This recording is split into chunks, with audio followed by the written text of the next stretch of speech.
Pandhu Dewanata ya Prabu Gandawastra.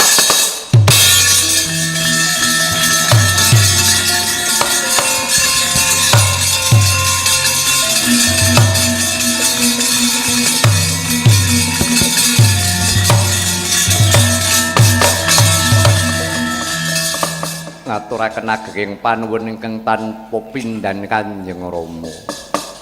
Ya Pandhu, sakwise jeneng sira ingkang mengkoni keprabon Praja Ngastina dina iki pun bapa wis ngrasuk ngagem busana kapandhitan.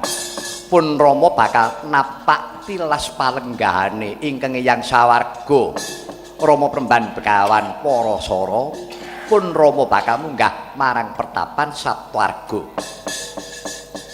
Mekaten Kanjeng Rama Premban. Iya. Restorastra wonten timbalan iki ngadhawu.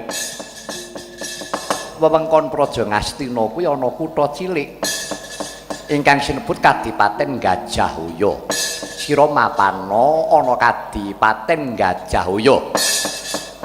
Nadyan to priye wae pangestanana kadang Muda Prabu Pandhu tetepa sira mapan ana Kadipaten Gajahhoya dijuluk Sang Adipati Restorastra.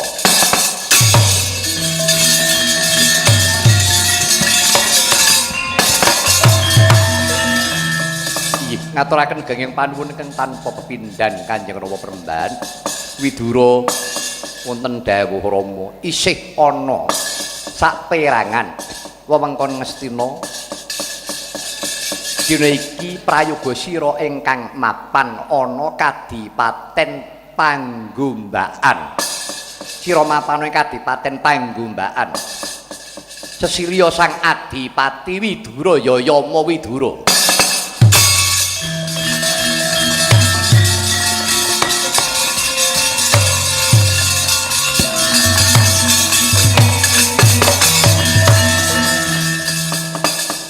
Kanjeng Rama Premban ngaturaken genging panuwun ingkang tanpa upami Rama dinisih wilasa ingkang paduka paringaken kaliyan kula. Iya Pandhu, mung bae nggir wis aja duweni rasa mikih araringa lan aja wasmelang arasaning atinira nadyan pun Rama mapan ana pertapan Saptwarga mbok menawa yen ana bot repoting negara Ngastina.